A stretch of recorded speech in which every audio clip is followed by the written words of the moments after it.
Ideal opportunity here then for Christian Haas, because Ertasan, his nearest challenger, is marooned back there in the peloton, and the kind of form that Christian Haas has got, he will be looking to scoop up the points. Let's take another look at the front here. Yep, the Racing Capes are the order of the day. These are the riders, of course, from Orica GreenEDGE, the Australian-based team, trying to keep warm in the rain as it peppers down on the field.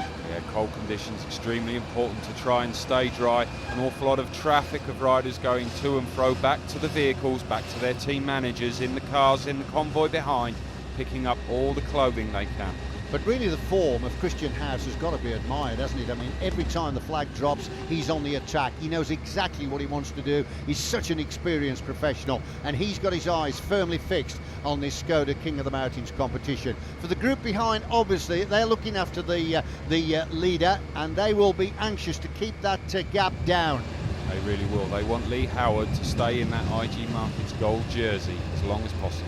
So getting closer now to the summit. Big crowds once again have made their way to the top of these moorland ascents despite the hostile conditions. You can see ahead the banner, so look for the move here of Christian Haas, or are they just going to ride through it? It looks as though they're going to ride through it. They do. So Christian Haas picks up 6, very useful indeed. He'll add that 6 to the tally he's already got, and now his lead has gone further out. There are the rest of the positions over the top. Rowan McLaughlin coming through for 5 in second, Dan Craven third. Good riding by Haas. And the treacherous conditions remained all the way into Blackpool. The third and final sprint of the day in Caton saw Node 4's Matt Cronshaw on the attack again. The 23-year-old taking the 5 points ahead of second-placed Ronan McLaughlin. Cronshaw earned 13 points today, which put him into second place in the overall Yodel sprint category, behind teammate Peter Williams. Well, look at the water here ahead as we're getting nearer to the third climb of the day. This is literally a lake. Well, we are in the Lake District, aren't we? Well, if we're not, it will be soon. So so the Lake District is providing the riders to ride in the lakes as well. They can ride on water and in water. Well, the weather doesn't stop the school children coming out to support the riders. Loving it.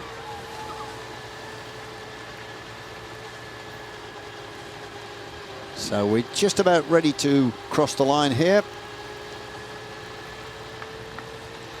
This is the start of the final climb of the day at Quernmore, the third category ascent.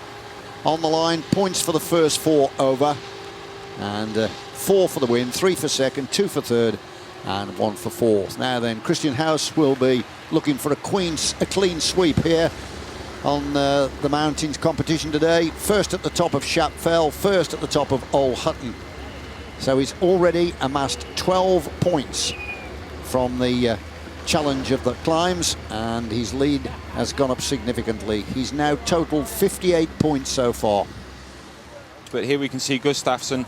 He's just back with his team car, just relayed to him, as these riders do not have race radio, so if they need any, go back to the team car. Not an issue with a group like this, but his team car is certainly taking him out the back here and giving him an awful lot of work to do to get back. And there we see, I mentioned earlier, one of the issues, if you're back with the vehicles and you go through those puddles, you can soon get washed off of your bike. Now then, that's a slightly illegal pull there, I think. It's a sticky bottle.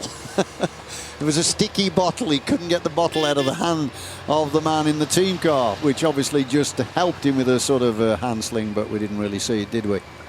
Or did we? Take another look at it. Here's the water, look. Oh dear, oh dear. That's a nice present, isn't it? His shoes now, which are already wet, must now be absolutely full of water. Look at the crowd. Big crowd here. They're loving every moment of it. Of course, they're following the action live on ITV4 every day. And then, of course, the reprise in the evening. And they know exactly where the race is going to be the next day, so they can just come out and cheer the riders on from the roadside.